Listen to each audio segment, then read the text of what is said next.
It's very important that people take control of their mind and their body in a way that allows themselves to calm down, to reduce the so-called stress response. You're too activated, you're too alert, you're too agitated, and you want to be less alert, less activated, and less agitated. When we're too activated and we want to calm down, and we're trying to say, okay, calm down, don't say the thing that you shouldn't say, don't do the thing you shouldn't do. And then there's the other kind of limbic friction, which is the world is happening really fast and we feel buried, we're overwhelmed, and we need to get more activated. We need more energy. We need more energy. We need to be able to lean into life, and we're feeling overwhelmed. So the first thing for anyone trying to navigate stress, and then we'll talk about trauma, is to understand in what kind of stress they're dealing with. Are you exhausted and having a hard time getting your energy up? Or is your energy too high and you're having a hard time getting your energy down? Because the solutions to those are often quite different. Trying to control the mind with the mind is like trying to grab fog. It's vapors, you're never gonna grab it. The nervous system includes the brain, but also all the connections to the body and back again. And so when you can't control your mind, you want to do something purely mechanical. All trauma, anxiety, fears, they all map back to stress in some way. Now, you can have stress without trauma. You can have anxiety without trauma, but you can't really have trauma without stress and anxiety. Even though there aren't really strict definitions of the boundaries between trauma and stress and fear, I think it's fair to say that trauma is a fear and or stress response that's happening at the wrong times. Right? It's sort of carrying over from an experience that's making life uncomfortable or in some cases exceedingly challenging. On the other side of things, when you're feeling overwhelmed and fatigued, there are two ways to approach that. First is the kind of foundation of fatigue, which is almost always poor sleep and scheduling of sleep. This is something that doesn't get discussed a lot, and I don't think I've discussed this on any podcast previously. But getting better at sleeping is a whole set of practices. But sleep is a slow tool. It's not a real-time tool, because if you're feeling exhausted and you have to get up and have your day, deal with children, deal with work, deal with life, we can talk about how to get better at sleeping, but in real time, what you want to do is you want to bring more alertness into the system. Focus and alertness. The way to do that is to take advantage of a very well-established medical fact. All medical students learn this, all MDs know this, which is that there's a direct relationship between how you breathe and your heart rate. So when we inhale, it almost feels like everything's moving up. But actually what happens is our diaphragm moves down. When that happens, our heart literally gets a little bit bigger. The volume of the heart gets a little bit bigger, which means that whatever blood in there is moving per unit time a little bit slower. And there's a set of neurons in the heart called the sinoatrial node that sends a signal to the brain and says, hey, blood flow is slowing down. And the brain sends a signal back to the heart and says, okay, let's speed up, and speeds up the heart rate. So the short, concise way to put it is when you inhale more vigorously or longer, you're speeding up your heart rate. This actually, there's a name for it in the medical community, but the important thing to understand is as you inhale, you're sending a neural signal to your heart to speed up. And when you exhale, the diaphragm moves up, the heart gets a little bit smaller, literally because there's less space there. Then there's a signal sent to the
brain, and the brain sends a signal back and says, slow down the heart rate. So if you want to become more alert, you actually can just simply make your inhales a little bit more vigorous or a little bit longer than your exhale. Longer or more vigorous inhales will speed up your heart rate and make you more alert. Longer or more vigorous exhales will slow down your heart rate and make you less alert. The repetitive breathing more quickly and deeply, this kind of thing,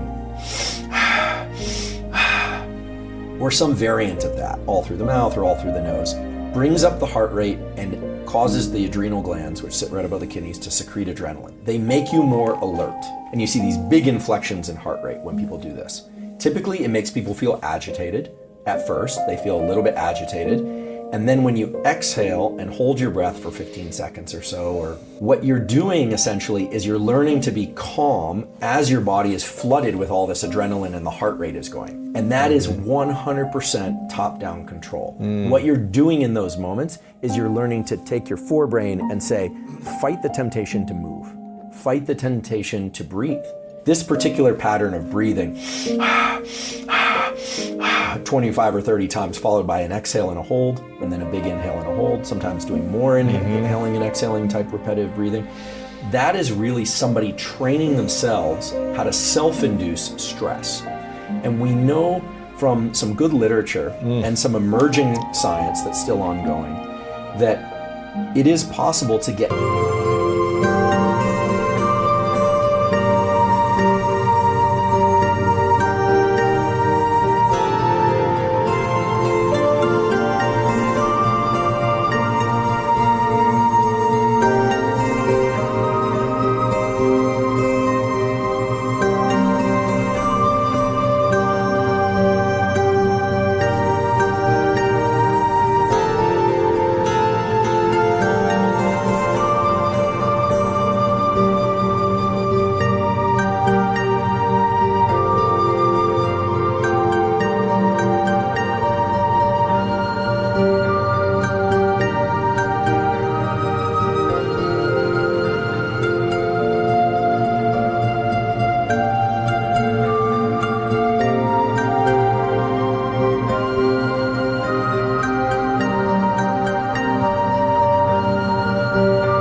comfortable in these agitated states so that your mind is okay, feels okay when the body is feeling like it wants to tremble or move, that you can learn to suppress that activity. The ice bath is another good example of this. Some people go straight to the ice bath because cold water will almost always induce a low level of stress in people. You have to kind of fight it. Even if you learn to love it, you still have to every time jumping in there. Okay, I got to control the mind essentially to calm. Right. Exactly. So the body is saying, "This is really cold. This is really cold. Get out now." And you're pushing back on that. And it's top-down control. It's pure top-down control. And you could do this any number of ways. There's actually something called the hour of pain. The hour of pain was actually described to me by a friend of mine, former military special operations guy, who said that they place you. This wasn't through military, but this is a kind of outside the military extracurricular extracurricular activities of placing you into one position on the floor, and you have to stay there for an hour, which can be excruciating. There's so much limbic friction where you want to move so badly because the stabilizing muscles of the body and the feedback in our musculoskeletal system says, move, move, move. I just want to move the tiniest bit. And so all that practice is, it's just a different version of the ice bath. Yes. You're learning top-down control. So, long exhale breathing, lying down on your back, completely relaxing your body and learning to completely turn off thinking, which sounds hard, but you can learn how to do it very quickly if you do that practice for about 10 minutes a day. Yeah.